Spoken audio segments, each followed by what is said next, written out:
that if we were talking about this event a week back, none of this would have been possible because all the tension that was on the borders. We all need to thank our armed forces to help us gather here and network with each other. So when I say Indian Armed Forces, can we all say a loud thank you? Let me first say, okay? Okay, 1, 2, 3. Indian Armed Forces. Thank you. Who all were here during ESCON 2024? Good. You remember we were in Aravalli Hills? We are coming down south. I'm pretty hopeful next year we will be in Thailand. For sure, we'll reach there very soon.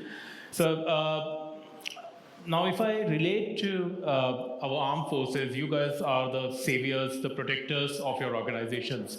And that's where a lot of planning is required. A lot of execution is required. A lot of right weapons like S-400s are required to protect your borders. So my friend here, Sumit, wrote a very nice article on LinkedIn comparing how cybersecurity professionals are as equal to the armed forces who are protecting our borders. So Sumit, I would like to request you for a quick introduction. Okay, thank you, Simar. Am I audible, everyone?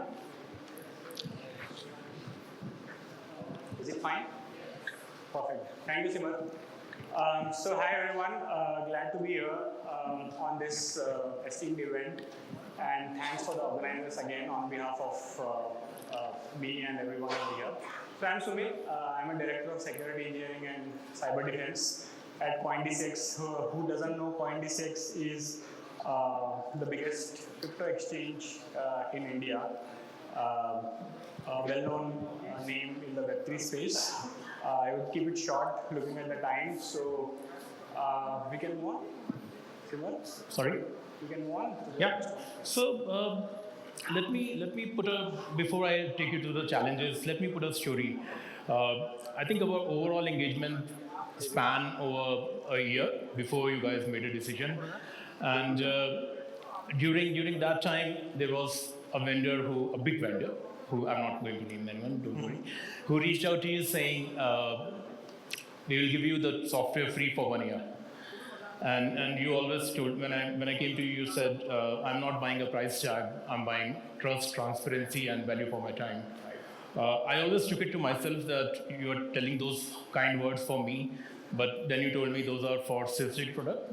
We provide you the trust that all your compliances will be met, transparency that you have access to all your cloud systems, you have visibility into that, and it saves a lot of time for you. So with that, can you help us through the challenges that were there during this evaluation? Right. So I think most of them can relate to the challenges, what I put it over here. If you are a company which is 100% cloud native, the very first thing would be the evolving threats in cloud. And as rightly mentioned by Pratik in her last presentation, cloud is still evolving, right? Cloud adoption is still evolving, and the architecture is also evolving in the cloud, right? So that's the first one, the overall challenge, right? And the second thing is the faster go-to-market. This is more from the adoption of the cloud is happening in the startup world, right? So the go-to-market is quite quick. If a mature company is releasing products or maybe features every quarter, we are releasing every day. So that's the speed at what we are going to the market, right? And persistent attacks. We know how much the companies who are into internet businesses are being targeted, right? And the most important thing is, this is the two things that we are always struggling to get the visibility in multi-cloud environment, and vulnerabilities, misconfigurations, and threat. This has always been a problem with startups or even a mature company who is transitioning from on-prem environment to the cloud. So at high level, I think everybody knows these challenges. Can we take a quick deep dive and double click on these? We'll not spend much time because the AI will haunt us. So can we quickly do a quick double click. Sure. So basically, we have heard about the shift left strategies, right? So we we put strategies to identify vulnerabilities in our process of development, right? But what if that vulnerability doesn't exist at stage one, but it exists when you deploy it in the production, right? So it's part of our vulnerability management. So in cloud and containers, we call it as a runtime threat when a library or anything for that matter turns into a threat once they are deployed into the runtime, right? So no visibility, that's a specific challenge. And poor process level visibility, right? So we speak about a lot of, and also my title says that, looking just beyond misconfigurations. We have seen that, cloud security has moved beyond just misconfigurations. It has gone way apart from that. We went introduction to cloud, K8s, and the architecture is evolving and changing. So the second one is the poor process level visibility.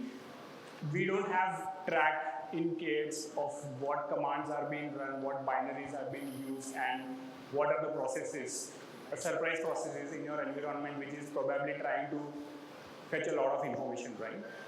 The third one is two false positives from generic alerts. I'm sure CISOs and the higher level management who is sitting over here, they are struggling with this as well. Too many false positives from generic alerts. So basically you want to understand what exactly you want to work on. Is this particular vulnerability relevant to me? Is it really critical to me? That is something, like a lot of alert fatigue, right? So that is one.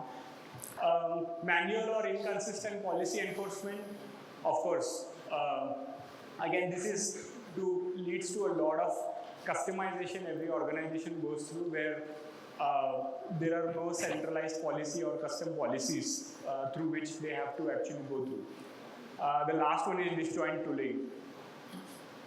We deploy a lot of tools, and these tools doesn't even talk to each other, and it gives a lot of vague statistics to us, and it confuses a lot. At the end of the day, we end up doing nothing, right? So that's the top 5, I would say. The specific challenges that at least in the sector that we work into, we were looking at.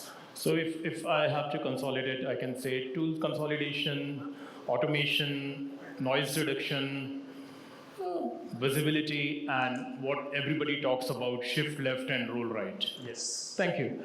Let's go through the evaluation process. I touched a bit on the sales side of it, but I know people are not very interested in the sales part. Let's look at the evaluation process that you went through, sir.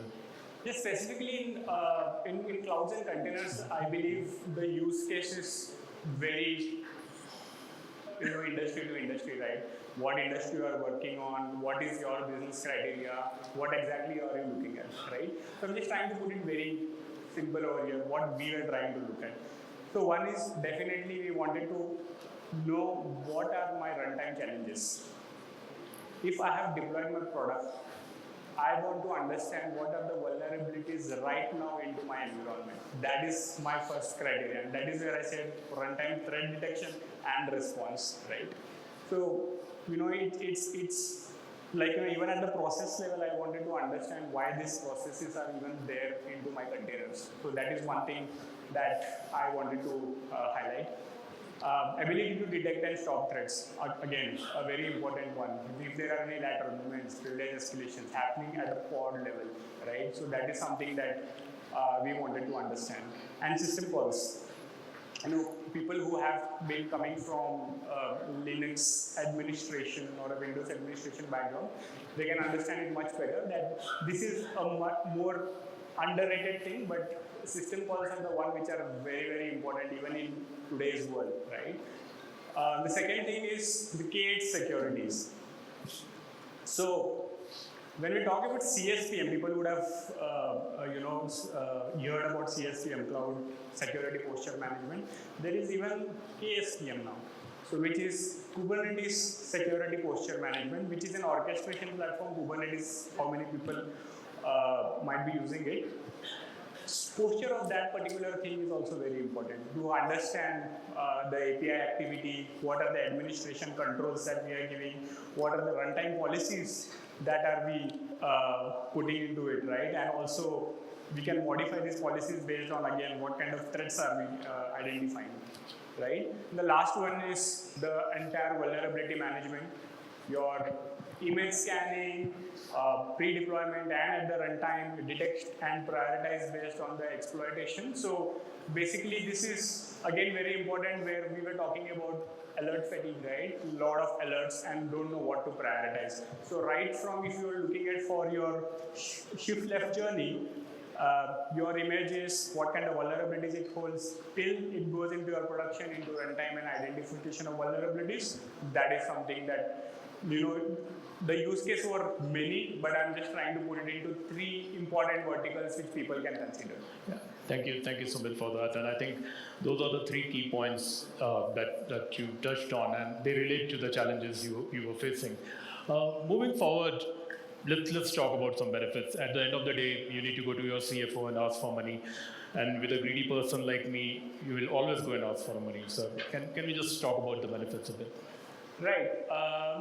So obviously, the very first benefit that I would say is the ease of deployment and integration. We use both agent and agentless integrations.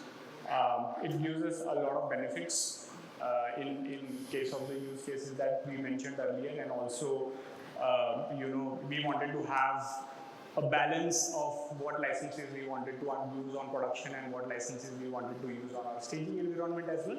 So ease of deployment and integration, agent-based architecture for integrates easily with Kubernetes, AWS and other container platforms, and native support for Falco rules. I actually came to Sysdig through Falco, right? So Falco is an open source threat detection engine, which our company used to use earlier, and then we identified that Falco engine has been used by Sysdig.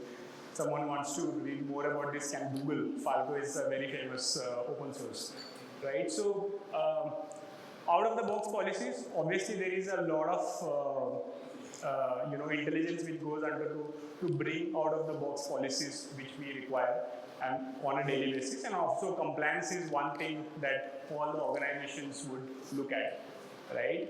And quickly operational for organizational without building it from scratch. Obviously, as I said, that it is something which is again talking about the ease of deployment, right? And the rules which we get along with that. And the very important thing, again, this was a problem statement for us, which was visibility into our complete infrastructure, right from the image, the base image that we are using, till it gets into my runtime. So I get visibility into every vulnerability that I hold within my infrastructure, right? And also the network and traffic behavior, system calls that we spoke about. Low frequency DevSecOps. If someone is doing DevSecOps, they understand the challenge of the collaboration between the DevOps team and the SecOps team. So it eases my job because first thing is, if I want to stop the vulnerability going into the infrastructure, I can put the gating criteria using Sysdig. That is one wonderful option that we have deployed already. And also, DevOps can get a view of what kind of vulnerabilities they are putting into the infrastructure while they are deploying these images and bots into their infra, right? So it actually encourages and saves a lot of time between the DevOps team and the security operations team. Thank you, Sumit, and I think this relates very much to your article on LinkedIn, because teamwork, practice, planning, and visibility, what you mentioned over there. Moving forward, let's quickly touch base on the business values that you gained from using Sysdig. Before we go there, how many days it took you to go live on Sysdig? Or I may say hours. I would say not much. I think we were able to deploy the entire production in a week, maybe less than that. Thank you. Yeah. So I would go the first one because that is the last one. Sorry, that is something that is very important for me, which is fewer false positives, more efficient teamwork. is equal to more efficient teamwork. That is obviously we can focus on what we need to fix. Then I'll come here now. Strengthen policy posture across the cloud native, as we spoke about CSPM, KSPM. It gives a wonderful insights about that. Accelerates time to compliance. If you are into a regulated and compliant industry, it gives you what is going wrong and you can go and fix, and that option is also there, right? So, and it also increase operational efficiency through automation. Automation in the sense, what you need to allow, not allow, fix in the runtime, fix before even it gets into your environment, right? Total cost of ownership, obviously. Without a runtime CSPM, KSPM tools, I think it's difficult for anyone to manage it manually, right? So it's a one-person job now, right?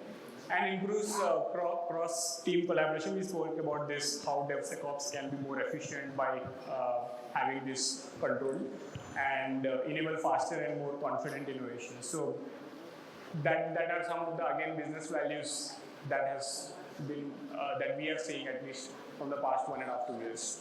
Thank you, Sumit. And I believe, like you guys are the armed forces for the organization, we are your weapons. So it's your choice whether you want to go for the S400 or something else. Thank you, Sumit. Thank you very much for this.